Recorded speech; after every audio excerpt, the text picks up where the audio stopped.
This is the Hyundai Bayon, a B crossover that looks very exciting, and it also runs on LPG. If you don't know what that is, press the notification bell, hit subscribe, and let's take this show on the road.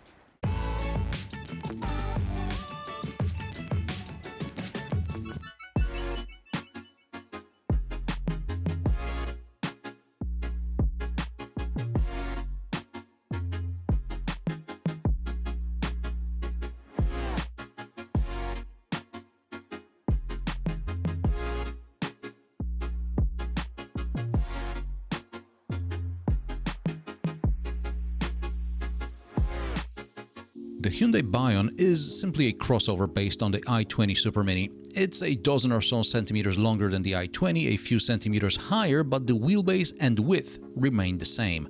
The third generation Hyundai i20 features bold design, and the Bayon is no different in this department. The front is dominated by a large black grille. On the edge of the bonnet you'll find a dark slit which looks like an additional air intake, but it is fake, just like in the Hyundai Kona. On both sides of the slit are LED day running lights, and below them are the real headlamps. There are some sharp creases on the sides, just like in the i20. The wide C-pillar with sharply falling rear window reminds me of the Volvo XC40 profile. Unfortunately, this profile is profaned with the LPG or Autogas inlet. Yes, it is possible to drill in the body in white next to the fuel filler and place the inlet there, but that's not ideal either.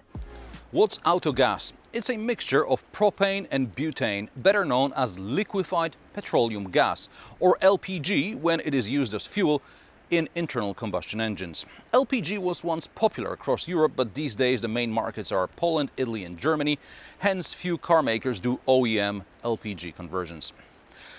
What Hyundai offers here is a conversion endorsed by Hyundai Poland. It does not void the 5-year warranty like in case of aftermarket solutions. Hyundai Poland offers the LPG conversions for the i10, i20 and the Bayon with 1.2 MPI engines. The conversion was designed for Hyundai by BRC, an Italian gas equipment manufacturer. BRC also made sure all the components are mounted using existing holes in the body in white. No drilling means no risk of corrosion. Probably this is why the filler is in the plastic part of the bumper rather than under the fuel flap.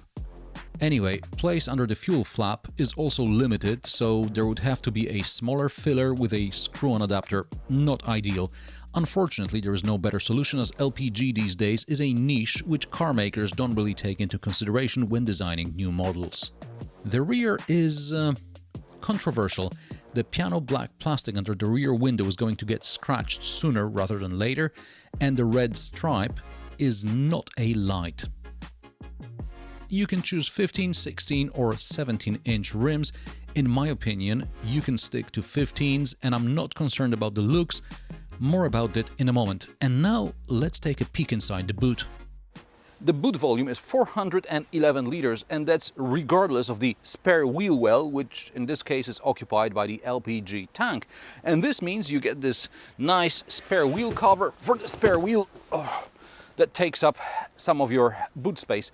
I had to drive the Bayon across the country, so in order to fit all the luggage in the boot, I had to keep the spare wheel behind the passenger seat. Fortunately, there were no passengers in the rear. In Poland, the lowest spec gets a tire repair kit which would solve the spare wheel problem, but the product team working on the Bayon didn't take LPG into account because LPG is installed only after the customer pays for the car in whatever spec they choose. There are two not very useful shopping bag hooks, and the parcel shelf slides behind the rear seats. I'd rather have a double floor, which, at least in Poland, is reserved for top trim only. In the i20 there was a lot of legroom in the back, and it's the same in the Bayon. The wheelbase hasn't changed. However, here I have more headroom, something I complained about in the i20. There is one USB port but no air vents and no armrest. There are only door pockets. One of the first things I noticed in the Hyundai Bayon is the upholstery, which kinda looks worn, but it's just a weird design. There is no lumbar support adjustment. Unfortunately, it's a weird spec here in Poland because you get heated seats and heated steering wheel, but keyless ignition is an option on the highest trim. The dashboard is exactly the same like in the i20. Here the virtual instrument panel motifs are changed manually as there is no drive mode button to tie them to. The infotainment features wireless Apple CarPlay and Android Auto. From my point of view, it's all that matters. Unfortunately, wireless charging is only on top trim, so in order to keep your wireless Android Auto going, you have to plug the phone in via USB, and that sometimes causes some connection issues. And that's before we get to two paired phones. It's not unreasonable to assume you'll be sharing this car with your better half. You both have your phones paired and sometimes you'll be riding together. It turns out, in order to have your wireless Android Auto on one phone, you may have to turn the Bluetooth and Wi-Fi off on the other phone, otherwise they will clash. I suppose it's a software issue that can be resolved in one of the future software updates, but for now, at least in this test car, it is a problem. The smartphone cubby, storage under the armrest and the glove box are average size, cup holders are okay and the door pockets are quite large. Oh, and I almost forgot, next to the cup holders is this round thing, which is a button / gauge for the LPG.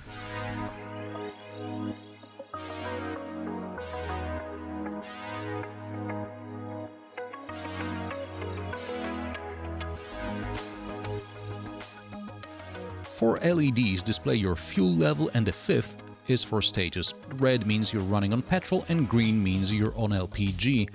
The button in the middle is to switch between petrol and gas, and the car starts in petrol. Only after a couple of minutes it switches to LPG. When you run out of LPG, the system will beep. Switching between petrol and LPG is transparent to the driver.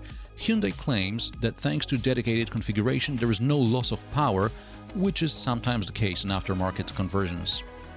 You can order the LPG conversion for the 1.2-liter normally aspirated 84 horsepower engine. It works with a 5-speed manual. If you want more power and no LPG, you can go with 100 horsepower turbo with a 6-speed manual or a 7-speed DCT. The 0 to 100 kilometers per hour time for the 1.2-liter MPI is about 5 months, 2 weeks and 3 days, and that's regardless of whether you're running on petrol or LPG. Fuel economy. Hyundai says 5.6 liters per 100 kilometers combined. That's realistic, but that's petrol. The car burns more LPG, but you have to calculate it based on how much you drive and how much you fill the tank. According to my calculations, the Bayon uses around 7 liters of LPG combined, but drive it on a dual carriageway with the cruise control set to 120 kilometers per hour and you're above 8 liters. The 1.2-liter MPI engine Bayon is not an optimum choice for motorway driving. At 95 kilometers per hour, you're at 3000 RPM. Also, above 110 kilometers per hour, it gets noticeably noisy inside. I wish this was a 6-speed. By the way, the gear change itself is very smooth, especially compared to the new Skoda Fabia. I drove the Bayon to the Fabia launch event, so I had a good comparison.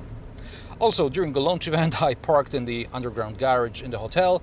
For safety reason, most underground car parks in Poland ban LPG, and I completely forgot. I'm not used to it. To close the LPG business, I know this is a conversion made specifically for the Polish market, although I heard the Italians were also interested. Therefore, there is no way to better mask the gas filler, there is no alternative for the little button next to the cup holder, and most of all, there is no way Hyundai could integrate the fuel gauge with the onboard computer. It's a shame, but nobody will do it better for you. You'll just have to deal with what you have. And these beepers are annoying. What else? The suspension is a bit too harsh for a city car. This Bayon comes on 16-inch rims, but I think I'd go with 15s, hoping more rubber would make the ride more bearable. Also, the driver aids, as usual in Hyundai and Kia cars, are annoyingly loud. Couldn't they just make them quieter or maybe vibrate instead? Hyundai Bayon prices start at €16,800 for the pure model with 1.2-liter MPI engine. This test car would be the German Trend trim, but Trend is not available with the 1.2 MPI in Germany. Let's assume it's around €20,000 in Germany, plus $1,500 for the LPG conversion. That's about the price of a Trend TGDI manual without the mild hybrid. Autogas is not for everyone. Taking into account the price of petrol and higher LPG consumption, in case of the Bayon, you're saving about 25–30% at the pump. If you drive a lot, you're probably not considering a small car with a normally aspirated engine and a 5-speed manual. And how do you like the Hyundai Bayon, regardless of the LPG conversion featured here? Let me know in the comment section below. If you like my sarcastic, down-to-earth and possibly mildly amusing car reviews, join me every Friday at 3 p.m. Central European Time, and don't forget to subscribe and like this video as it helps me with the YouTube algorithm. Thanks for watching, and I will see you in the next one.